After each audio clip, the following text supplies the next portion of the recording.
Be calling you a radical back to the death of Chris Crane. It's such a gigantic event. It actually blows my mind. I don't think people realize the significance of this guy. Kevin Blan and crew, the nuclear energy industry was over. It was done here in the United States. I mean, over. I had the goods on them. Post Fukushima, Kevin Blan and crew, we shut down San Onofre, which is the greatest grassroots activism accomplishment in history. I had the goods on them. They were afraid for jail. That's when Kamala Harris was the AG. She was the anti-nuker. Remember, she raided PV's house, the California Public Commission. They were done. It was over. When we kicked that domino over, the nuclear reactor started to fall like dominoes by the dozens. Now remember, Chris Crane's crowning jewel is, well, this. The nuclear energy, not renaissance, but he stopped the bleeding. It became a stalemate because of Chris Crane. Now, think about the timing. His crowning jewel, by the way, is Palo Verde. They announced they were shutting down. They were all shutting down. It was over. It was over. Fukushima was in everybody's head. And then the economics of it. Now, think about the timing. I want you to think about the timing of the greatest nuclear disaster in history. And if you're still telling me that Chernobyl's worse than Fukushima, you need your head examined. You need psychiatric help. One is not more than three, Winston. So, I want you to think about the timing of it all. Now, most people didn't know that, including me. We were so caught up in the anti-war movement, and Obama voted against both wars. He ran on the anti-war, and I was a peace activist fighting Cheney, Bush, and the whole lies of Afghanistan. Went after Afghanistan to kill the Taliban. Went after Saddam Hussein as what was the greatest lie, well, the second greatest lie in human history. Nuclear energy is the greatest lie in human history, still is. Saddam Hussein has weapons of mass, that's third now. Obama, right after Fukushima, on St. Patrick's Day 2011, I want to keep you informed. Scientists tell us it's safe. The plume is coming over us. Right now, it's not radioactive. At the exact same time, Cheryl Mills, his aide, was sending out emails to all the insiders inside the Obama administration to not go outside and to take iodine tablets. And if you had to wash your clothes, take a shower, that there was radioactivity in it. Obama lied. Now, think about this. No one really knew that Obama was completely 100% propped up by, you got it, Exelon. Now, who's Exelon? David Axelrod. He's their PR guy. Rahm Emanuel. So, Rahm Emanuel, he is who put Obama in the White House. Hillary was going to win. Hillary Clinton was the shoo-in. But Obama, the junior senator that nobody really knew anything about, his mother Stanley from Kansas, his father the polygamist from Africa, no one really knew much, but they knew, I knew that he was a peace activist because he voted against both wars. One of the junior senator from Illinois who had voted against both wars, and everybody in 2008 was 100% focused on putting the liars and the war pigs that gather like witches at black masses in prison. People, this country was so outraged about, everybody knew they were Saudis that did 9/11. They were so outraged of the lies of Iraq and the mass slaughter that was going on that this country was livid. He was so livid that Obama ran 100% on that. That was his entire platform. His entire platform was, I'm a peace activist. He voted against both. One of the few senators that voted against both wars. Landslide. And I mean a landslide. And I think it's important because almost all presidents, every president, they always say the same thing. Every one of them says the same. Once I became president, it really shocked me what limited power I had. Presidents have very little power. Congress rules the day. I mean, it's Congress that has all the power. So ignorant, selfish people will elect ignorant, selfish leaders, but it was a landslide, absolute landslide in Congress, Senate. One of the biggest landslides in U.S. election history. The Democrats got 60-40. That's back before Harry Reid killed the filibuster. Majority buster, 60-40. They won ungodly amount of, here comes Blanche, the loner. They won an ungodly amount of congressional seats.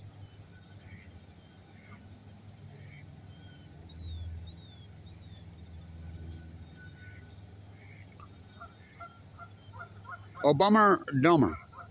Filmed in Ogden, Utah. Bush dumber. Now, who knew that it was propped up completely? Here's the flaw of the Electoral College. It's flawed. Oh my God, is it flawed? It's just like people saying this is a democracy. I hear it over and over and over and over. I get so sick of hearing it. The United States is not a democracy. The form of government we use in the United States is a republic with a constitution. Now, if you think this is a democracy, I want you to think about the United States Senate. 2 senators each state. Is that a democracy? California has, what, between 40 and 50 million people. North Dakota has, what, 500,000, if that. That's 100-to-1 discrepancy. You know, they both wield the exact same amount of power in the Senate. They both have 2 senators.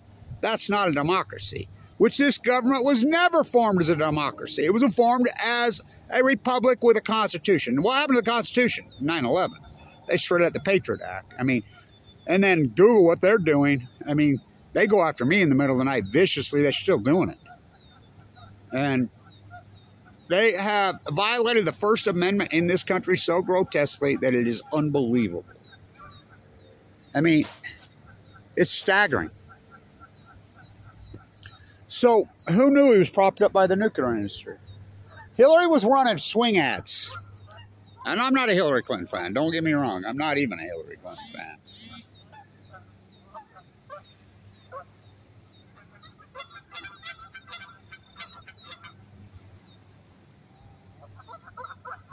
She was running, but the problem is there's fewer and fewer swing ads because the country's indoctrinated. By the way, Utah is getting closer and closer to a swing state again. I'm telling you. Wait till this late. I can never seen so many signs everywhere in every neighborhood you drive through that say Republicans for Biden. They are everywhere here. Everywhere here. I'll tell you what. Who propped up Trump? Trump's a pro-nuker, just like Obama, just like Biden. They're pro-nukers. Now, who propped up Trump? Who propped up Trump?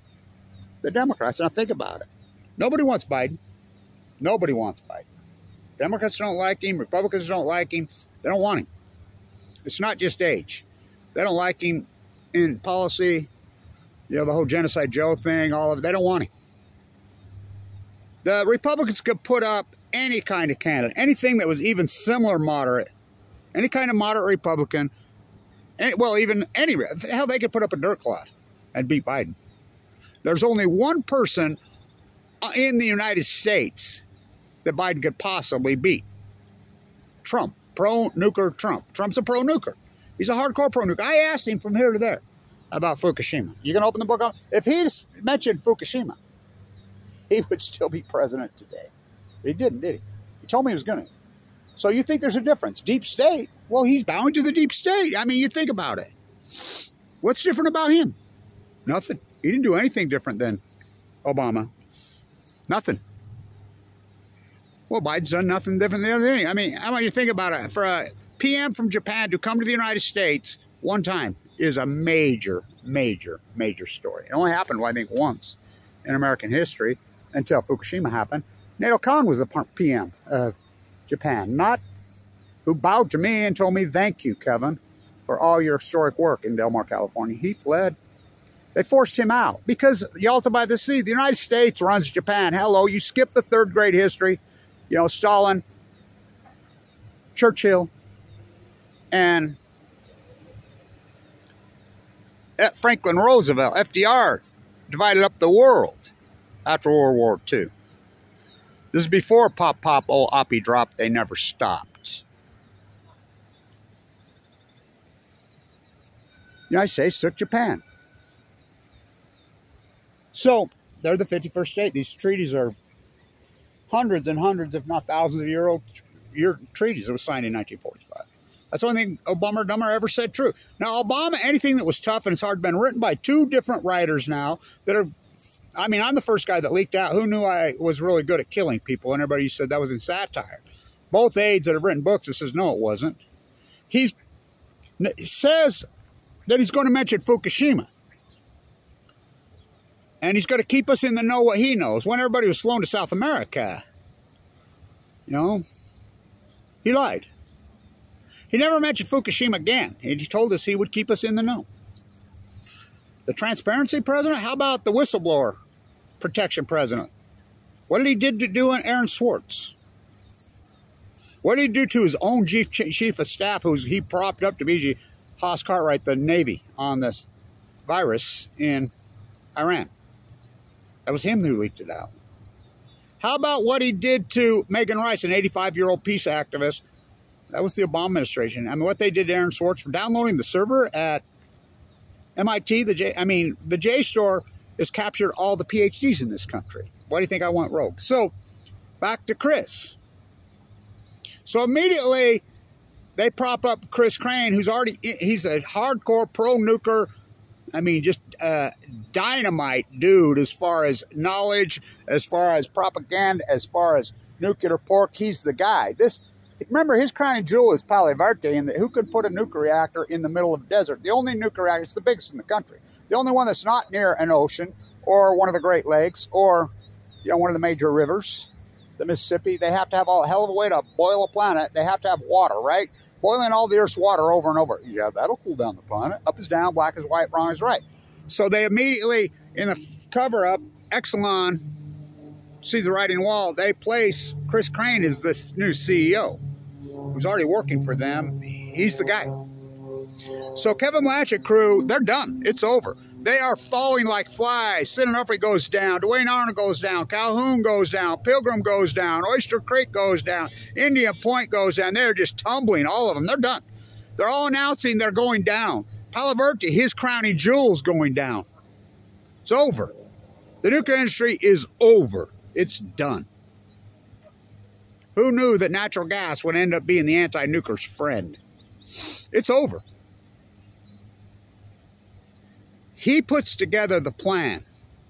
The only way we can save this is we're going to have to go state by state, because even the federal subsidy is not enough, because this is the most expensive energy in the world, which, by the way, all these spent fuels that are stored on site, the Yucca Mountain debate was heated up again. Harry Reid, who was the Senate Majority Leader, born and raised at Yucca, by the way, died of cancer. So, I don't think people understand this. Chris Crane put this together. Rahm Emanuel. You know, the people that propped up. Obama never wins the White House without Exelon, without Axelrod and Emanuel, and they're the nuclear energy propaganda team. They are the team. I mean, Rahm Emanuel's the ambassador to Japan. He don't speak Japanese. I wonder why. Hello. So, the science and technology head, when Fukushima happened, make it so. I mean, John Holdren? Oh, my God. Oh, my God. So, they put together this plan, Chris Crane and Exelon. So, in New York, they see Kevin Blanchett and crew, we have Indian Point on the ropes. There's the major nuclear reactors in upstate New York. There's 3 giant power plants up there. There's Gianni, there's Fitzpatrick, and there's 9 Mile Island, 3 times worse than 3 Mile Island. So they announce, they come out, we're done. We're shutting them all down. It's over. It's it. They announce it. Palaverdi announced it. They all announce it. All these reactors are over. Every one of them. The CEO, the ex-CEO of Exelon, who's been replaced by Chris Crane, makes a statement. He comes out. And he says, no, all the Exelon nuclear reactors need to be shut down.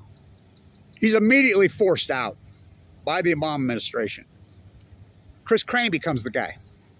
So Chris Crane puts together this plan. First one they're going to go to, because these are the three big boys, is New York. They go right to status quo now. So I'm onto it. I'm onto it right off the get. I'm traveling all over. I'm in New York doing so much work. I'm going crazy about this. The city that never sleeps. Oh, they're asleep. So next thing it announces, Exelon, under Chris Crane, is buying the 3 reactors upstate for peanuts on the dollar. I mean, he bought it for chump change. They're closing down. This is long before Holtec got into their scamockery. And so I'm like, what's they up to? I'm like, I could sniff it. I could smell it. I'm saying, no, watch this. I knew that something was a brew because I know who Exelon by now. It took me a while to wake up, my dumbass, because Obama had me tricked because I thought he was a peace activist. But I'm awake by now. I'm all over his anti-nuclear. I'm like, oh, God, no. Next thing you know, it's announced by Status King Cuomo.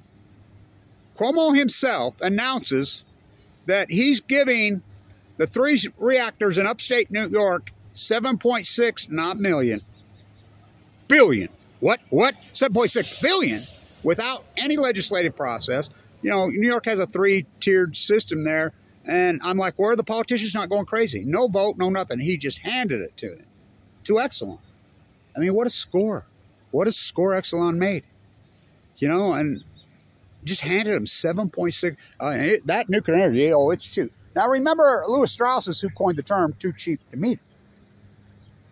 By the way, you look back, and I think it's such irony that Robert Downey Jr. holds the Oscar exactly to the second of the 13th anniversary of the greatest nuclear disaster in history. And nuclear energy reactors, multiple reactors blow up. That was the night of March 10th here in the United States. 3/11, as we call it. Robert Downey Jr. played Lewis Strauss. Now, Lewis Strauss turned on Oppenheimer. Big time. And we were always taught when we were young here at this university and other, the Nuclear U, when I was an honor student here when I was young, that they unjustly went after Oppenheimer. I'm like, bullshit. And I've said this for years. Everybody that gets involved with the nuclear energy crime syndicate and becomes a bigwig for them, it really doesn't end well. It never does.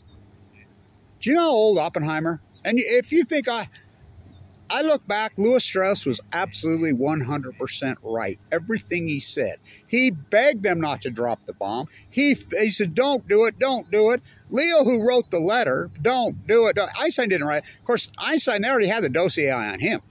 What they did to him is outrageous. You know, what did he call war? He called war a disease, and everybody who participates inflicted with the disease. He was a hard, fierce anti-nuclear. Hell of a way to boil water. Kevin Blanch, hell of a way to boil plant. Fierce peace activist. He was a Quaker, remember?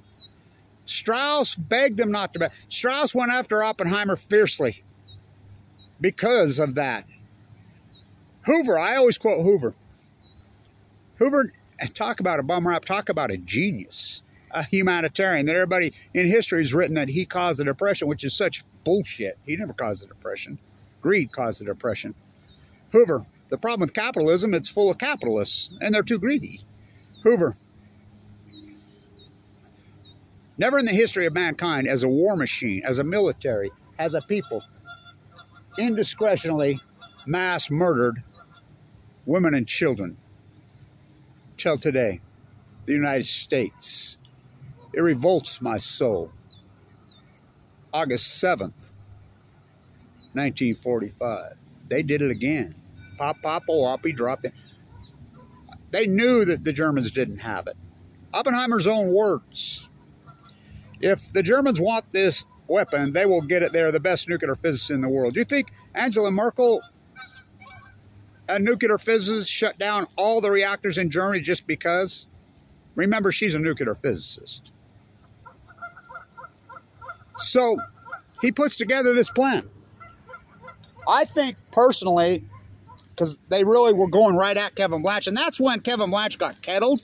Now remember, I'm in critical condition. Now I'm not saying Chris did this. I think the NEI did this. Well, I know they did. And the United States Department of Energy, my own government, did it. And when I got classified by the Army Corps Engineers, because of my SAMA work, whatever, and they hired teams of trolls. That's been proven by me. You know, all these people forget clear back in the day. I mean, these Johnny-come-latelys don't know what I was going through. I had 3 radio shows, including UCY-TV, and I was their #1. And some people that were supposedly my friends cheated me up on that. That was a setup. I was ignorant first in free radicals. You do know what a free radical is. Anyway, what a setup.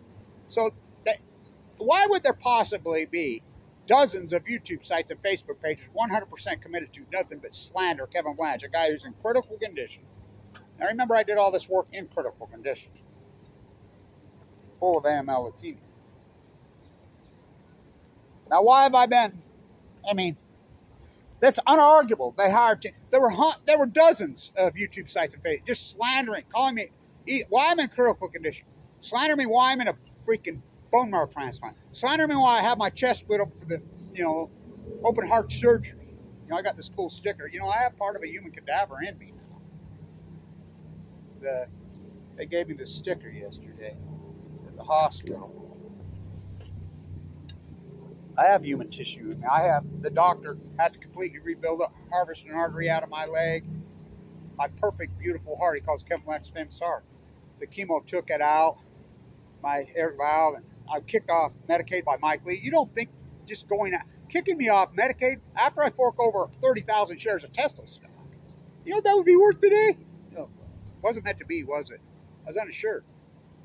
I forked over all that money. Then went on Medicaid. Mike Lee kicks me off Medicaid, so nobody would treat me. Michael Hawkins at Ogden Regional Medical Center told me to go see my doctor. Now, why am I wearing the Steve Smith jersey? Because I've always considered, please give me the 90s back here in Utah. Fuck, I loved him. I think he was, it could be my all-time favorite player. Bob Hayes, Rashid Shaheed, Steve Smith. All wide receivers. I like DBs too. I love DBs. You know, I was a big Cornell Green fan when I was a kid. You know, and he played here at Utah State basketball. So, Steve Smith played here in Utah. He's not very big. I've met him before. I've shook his hand. He's about my height. He's armed like that. Toughest dude in NFL, maybe history. Well, at least why his era where he played. How's he not in the NFL? That's why I'm wearing it, because that's what it's filled. That's what I've gone through. That's what my doctor told me yesterday. He says, I got to tell you, Kevin. One of the doctors already came right up to me. He says, you're the toughest dude I have ever met in my life. And I've been a freaking doctor for 40 years. Team doctor. Because he got her on. He says, I can't believe you fought through all that for all those years and what you've overcome. You know, his young interns, he throws down and he says, look at this resume. He says, you're the toughest dude I've ever met. I said, I remember being in 7th grade, holding out my arms, and our Mrs. Kohler, my first real good science teacher, was teaching us about, you know, lactose and whatever. And the whole school she had lined up in an assembly at Walkwest Junior High. Poking our arms in a big school. They since tore down. Last 6 standing get candy bars. Woo woo, okay. Woo woo. So, I'm one of the last 6. Should we keep going? The crowd's roaring. Comes down to me and a girl. I mean, she's so good looking. She's passed away now, too, tragically. God, she was cute. And so, all them Ogden girls were also good looking. It's the 70s. Comes down to her and I. Well, let's call it 7. No, keep going. I'm ready. I'll call it a tie. She refused to call it a tie. And so, anyway, I've always been tough. I've always been strong. I've always had endurance. But I didn't know that I would go through this fight. This has pushed me so far to the limit. I mean, remember, I'm in so much pain, tide pooling, walking around doing all this work. That's why I've broken out the Steve Smith. Now, remember, there's a tie here to Steve Smith here in Utah. Because the most corrupt football program here at Weber State, my school, that blackballed me and turned their back on me because of my anti-nuclear stance. #1 school business in the country. I'm doing all their dirty work. Well, that's what I do, right? I mean, that's what Kevin Blanch's life's involved in. Well, by the way, it always has been. Kevin Blanch is just the guy who does all the dirty work, gets no credit. That's me. The foot washer. I'm fine with it. Whatever. So, Weaver State's corrupt-ass program, but in the 90s we had the great basketball program, remember? Harold Arsenault, the show, Ronald Baglin, Jimmy DeGraffiti, Ruben Nemhart, you know, those great teams in the 90s, and this #1 school business in the United States in the 90s, and it was a public school beating the private schools, this incredible place. And then University of Utah, you had Steve Smith playing football with 2 DBs, one from here, grew up out by the lake, who's the DB coach here now at DBU, we call it. Andre Dyson. And who else? So Steve Smith in practice every day, 2 guys used to have to go at Steve Smith every day because they played DB on that McBride team. By the way, Arsenault was the quarterback on that team, wasn't he? Yeah. And I don't think he's related to Harold Arsenault, the show. That incredible athlete here. I mean, please give me the 90s. Who did they have to go against? They used to have to go against Steve Smith in practice every day. Jay Hill. Yeah, that guy. And Andre Dyson, the coach here, DBU.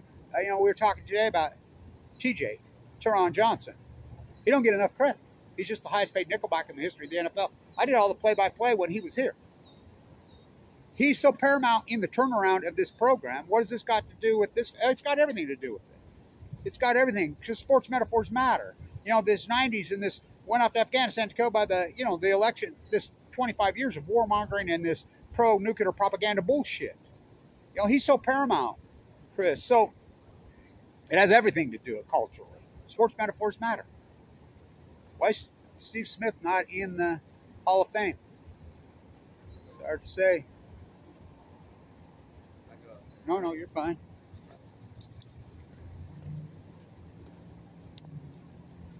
I see Smith not in the Hall of Fame. He should be the first Carolina. He's got a similarity to Rashid Shaheed here. So Jay Hill played with. He was a DB. He come in here and turned this Titanic, corrupt, losing his worst football program you ever seen. Look at what they did. I mean, oh my God, he was so horrible here, corrupt as hell. I was worked for Hanley, but anyway. Jay Hill, who used to play against him. I mean, play on the same team with him. In practice every day. Him and Andre Dyson. They're both Utahns. Steve Smith, his first touch in the NFL, I don't think that was his first touch. I think it was his second touch, wasn't it? You guys can correct me. Didn't he receive a punt before? I think he fumbled it or bobbled it his first touch. Maybe I'm wrong. But I recall, but I know his the first score of the Carolina Panthers season that year in his rookie year was a 100-yard touchdown return by Steve Smith. And, you know, he come out of nowhere. He's truly, I think he's the greatest player in Carolina Panther history. There's no doubt in my life. He's a badass. But that's how I've had to be. I had to be tough as fucking nails because look what I'm up against. Look what he's up against. So outsized. I mean, a wide receiver at that height in the NFL? Are you kidding me? Fuck. That's a one fucking tough dude, man. I think he's one of the strongest, toughest players in the NFL history. There's no doubt in my mind. So I just loved him. My size, you know. So back to Chris. So Chris Crane puts this together. This whole era since 1999. You know, that's when they played there. You know, and then the 2000. Steve Smith. That's how we kicked off 2000, right? You know, this is before the election. Steve Smith breaks it to the house out of nowhere. The University of Utah guy. That's back when McBride was the coach. You know, Jay Hill turns this program around. Then Bolts, he's at BYU now, but Andre's still here. So these metaphors and these circles, they matter. Well, this is when Chris Crane started doing his work. You know. Now, did he go to school at Harvard with Obama? I think so. The whole cartel, how it's happening, this propaganda. But my point is this. Fukushima, the greatest ecological catastrophe and nuclear disaster, if anybody would have been president besides Obama, it wouldn't have got covered up like this. It was like the perfect storm for the nuclear energy train to get out of this. Because he had been totally propped up 100%. Now, he got a Nobel Prize, right? Talk about dynamite comes in small packages, Steve Smith. Nobel Prize. Didn't Nobel invent dynamite? The Nobel Prize, the Nobel institution lost all credibility. How are they going to, I mean, Kevin Blanch, talk about several Nobel Prizes should be. I got nominated for the alternative Nobel Prize in Vienna. I figured might as well. Obama got a Nobel Peace Prize. Obama didn't do shit. Obama drone more people than Bush. He ran on the anti-war platform. You know, people were saying, is he playing checkers or chess? And I'm the first guy that started doing videos saying he's playing Monopoly, like the rest of them. Obama and Dahmer, oh my God. Talk about the greatest letdown in you. I mean, it's like the 23-24 Weber State football team. Talk about a letdown. And then here comes Trump, the counterculturist. You're going to talk about Fukushima? Yeah. Exelon is out. You know, Hillary don't like him. Looks like Hillary's going to win. I'm at the White House that night. Trump, you know, he's going to go right to Fukushima. He can't keep his mouth shut. He's the counterculturist, right? He ain't going to participate in this cover-up of Fukushima. There ain't no way. He gets elected. A bee flies to. I'm there at the White House that night. I took the freaking bus through the middle of the night with the workers and got to the Jarvis Center right there where they're going to break the glass in, then walked over to Fifth Avenue, you know, and I'm right over there at the Trump Towers. I mean, I've protested there so many times. Nuclearism. Abe, it's already there. He's got on his Learjet and flown there. The Prime Minister of Japan. What? Covered up. The first one he meets with when he comes hey, is at Mar-a-Lago is Trump and Abe. Block out the windows at Mar-a-Lago. And I know for a fact what was said in there because I had a guy come to me in Pacific Beach, California, and he was talking like this. I was part of the transitional team. I said, it was all Fukushima cover-up. And he says, yeah, what do you think they're talking about, the golf game? High five. He met with Abe 17 times. 17. Now, one time is unheard of. Remember when the first time he came here in the Obama administration and he goes to Harvard? And then why is it Harvard? He sneaks over to MIT. Why do we go to MIT Media Lab? Ask Aaron Swartz. Didn't he grow up there? Didn't he? A peaceful protest, downloading the server, gets 35 years. What the fuck? Ask Edward Snowjob. I got to the top. I had the #1 surveillance, CIA clearance, and I hacked in, and there's another top. Well, who's the other top? Global oligarchs. When I thought he was going to Ecuador, and he's sitting next to the greatest global oligarch of them all, Tsar Putin. What? Saddam Hussein his weapons of mass destruction. No, he didn't. George W. Bush won Florida. No, he didn't.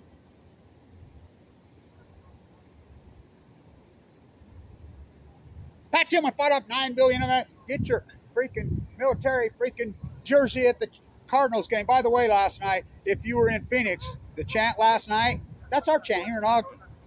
Because this BYU, the BYU Jazz who destroyed the... Remember the Miller family got through the legacy trust law here. You can't legislate from the grave in the United States. That's old European stuff. We're against all that.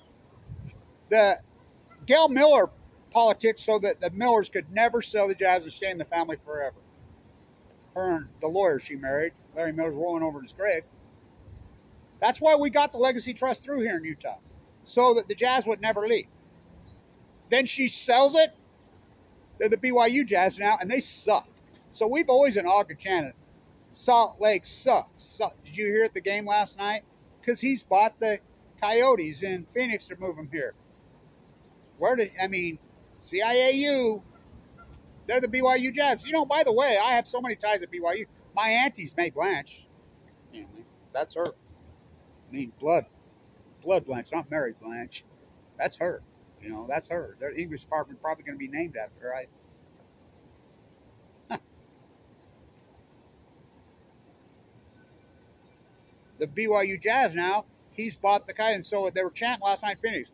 Salt Lake suck. We've been chanting that here in Ogden.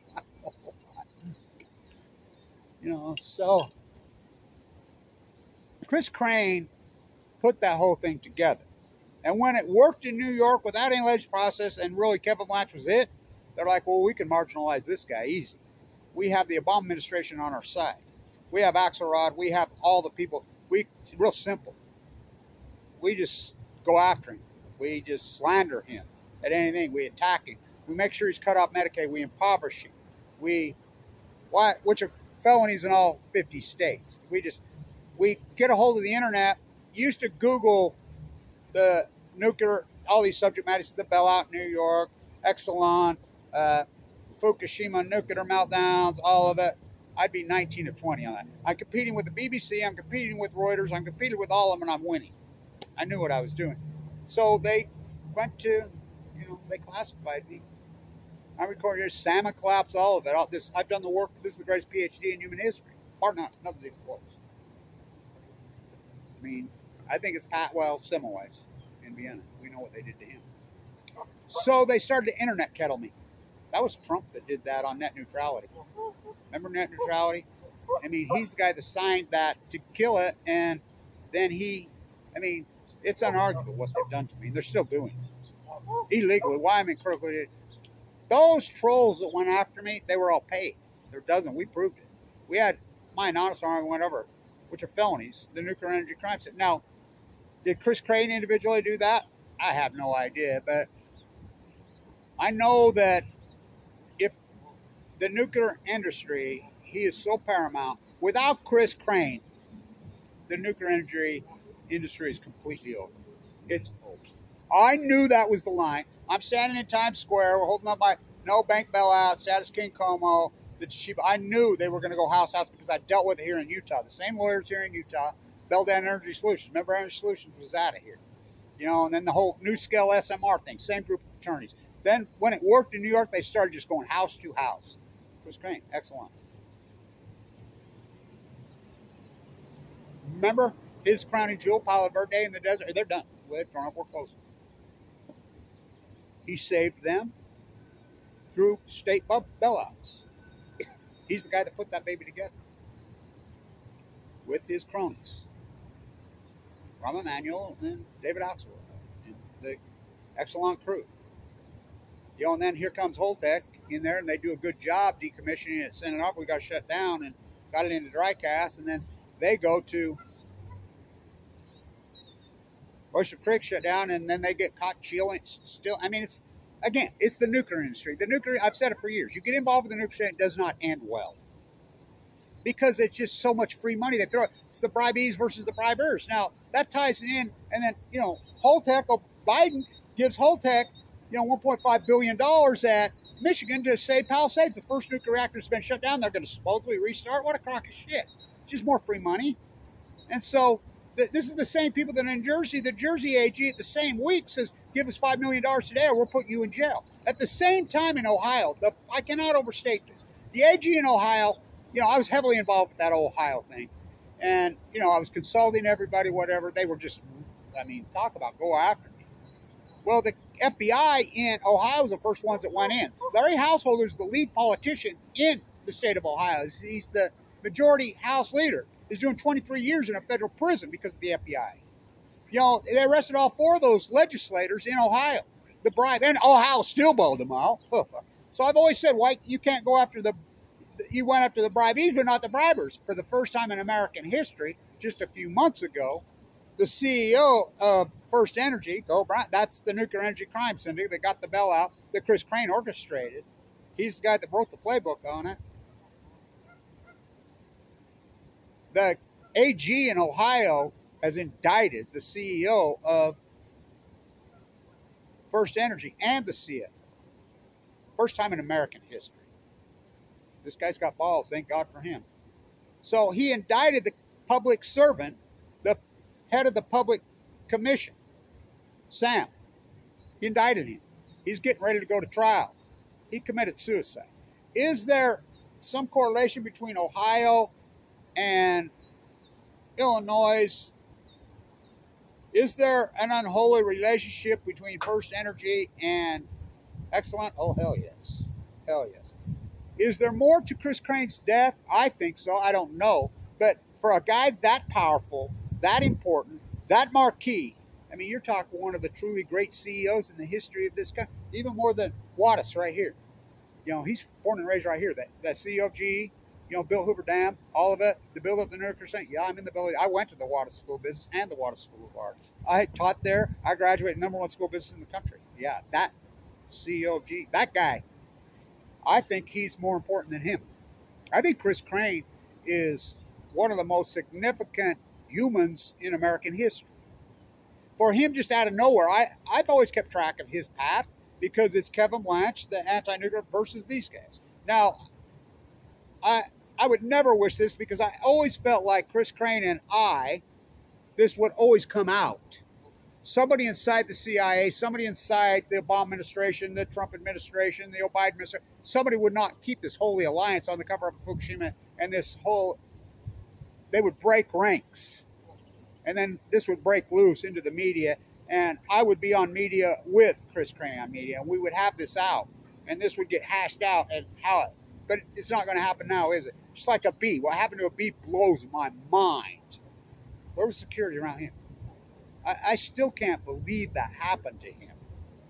In broad public, how is that even possible? I always thought that he would be part of this. You know, whether it be a tribunal, whether it be a debate on some major television network, we're debating having. I always thought we'd have Senate hearings, which we did have them scheduled. They pushed into the FICA court. Again, the abuse of the First Amendment. You know, 9/11, the gift that keeps on giving.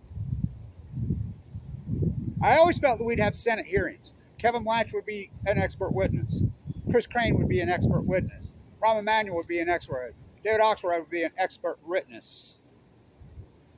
You know, I always figured we'd be sitting on tables across from each other, fielding questions by these guys as puppets. That someone would break this. Abib would be called in. Nato Khan would be called in. All these, John Holden would be called in. Gina McCarthy, why did you crash Nadna on day or at Fukushima? What, you know? Why did you go after Kevin Blanch, the son of a Special Forces Marine, who gave his life, nuked to death in Nevada, Tyson? My uncle who stood on Omaha Beach on D-Day in the Battle of the Bulge, who raised me. My other uncle, you know, the most decorated fighter pilot in the history of this country post-World War II.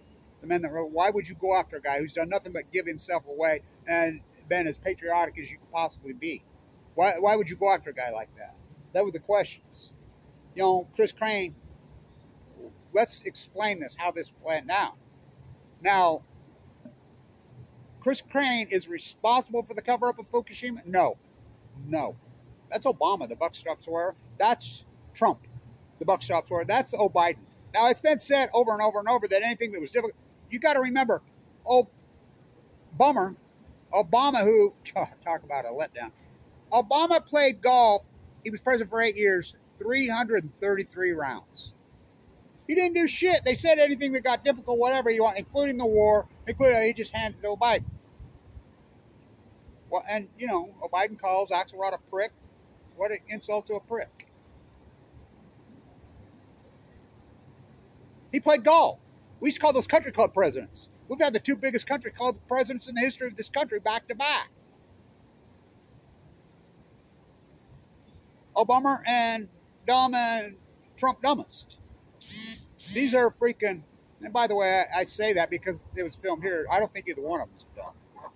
I think they're dumb like a fox. They're weasels, is what they are. They surely aren't dumb. I use that metaphor because Dumb and Dumber was filmed here. Bush dumb, Obama dumb, you know, but they're not dumb, either one of them. They're weasels. They're selfish, freaking, don't give a shit. They're Mimi, perfect thumbprint of this Mimi generation. They covered up Fukushima. That's who's responsible. Who's responsible? Not Chris Crane. Not even Rahm Emanuel.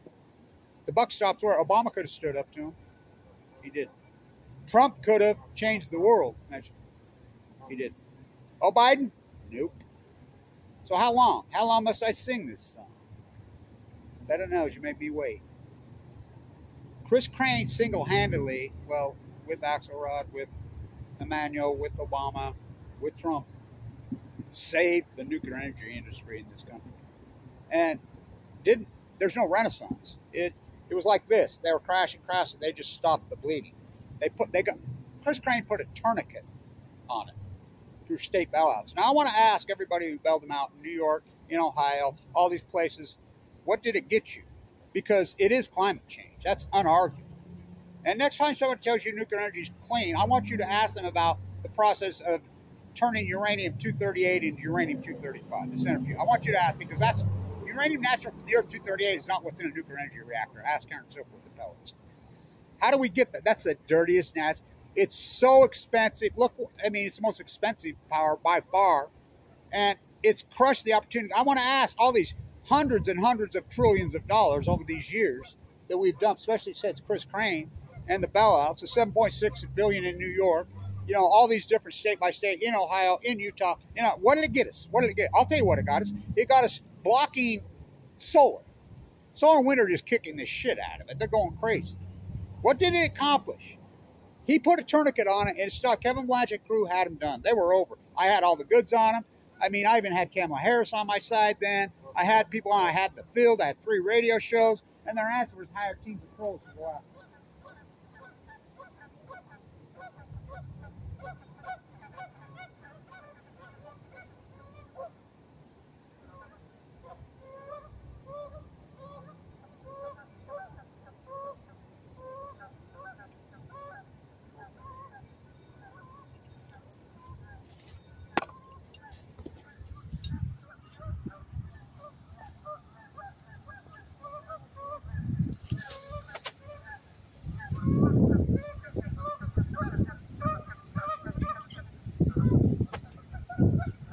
What did it get us? What did we gain by it? There's no renaissance. They stopped the bleeding. Pork renaissance. They stopped the bleeding. And they say there's this renaissance. When Kevin Blanchett, we shut down so many nuclear reactors. Germany down 20 reactors. Japan down 50. Freaking Belgium shut down reactors. Hong Kong, Taiwan. Who's the #1 country in the world that's racing forward with wind and solar? China. So it stopped. All it did was stop the inevitable. It made a bunch of people rich. It made a bunch of people filthy, stinking rich. And I cannot overstate this. Chris Crane is one of the most important, accomplished, whether you agree with it or disagree, and you know I disagree with it, he single-handedly stopped the nuclear industry from being completely over. That's unarguable. It was him. For him to drop dead at 65 years old, I never heard anything about his illness or whatever. It actually blows my mind. Is there some kind of relationship going with Exelon's notorious who've been dirty for years? They've been under investigation by the FBI and so many times it's unbelievable. Is there a correlation with what happened in Ohio and what's happening here? No, I don't know. I don't think we would know, would we? Would the FBI or the CIA tell us? They don't ever tell us anything. Because it's an election year and everything's political. It's so grotesque when really Trump and Biden, the debtor prisons, the pro-nuclear prisons, I mean, that's what they are. They're a jail cell. That's what they are. I mean, both of them. I mean, because what they do is people that participate with them, they're people that go along with them and bribe. They always end up in debt or in jail. Ask Oppenheimer. Oppenheimer died so young. You know, Louis Strauss was right. So was Leo. Leo backed out. Einstein was absolutely right the whole time. So Kevin Blanch, long video, important video. I saw this and it blows my mind. How can this even be possible?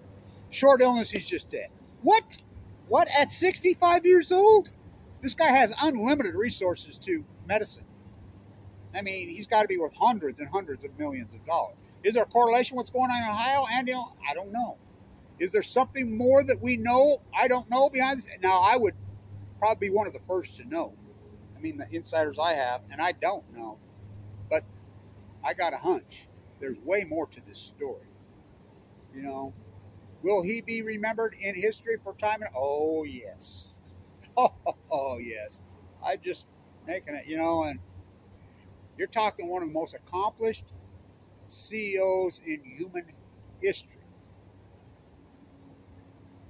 Now, you think about it. If he wouldn't have stepped in and orchestrated this bailout in New York, the bailouts, Ohio would be over. All these nuclear reactors would be completely done. It would be completely over. There'd be no nuclear energy whatsoever in the United States. This whole SMR renaissance, that's where it springboarded. I mean, it really was the Waterloo. It was the line. Now, Did they win? No. All they did was stop the bleeding. Now, we'll see how it plays out, but there's no doubt in my mind. Or Kevin reached into the stone, into the bag, and he slung the stone. How this is going to play out. You know, you're just delaying the inevitable. But for him to die at 65 years old, wow, it blows my mind, actually. So, like I said, Palo Verde is his gem. That's his reactor. They were done. Salt Lake sucks. The Phoenix Coyotes. What a metaphor last night. We've always said that knowledge. Salt Lake does, though. Didn't he play in Salt Lake? Oh, yeah. Jay Hill played. So, sports metaphors matter. It's a long video. It's an important video. Because it's a watershed moment. It's a Waterloo type moment. I mean, it's such a gigantic event in our world that Chris Crane dies at 65 years old. That's so young, out of nowhere. You know, so it is what it is. Stay in tune.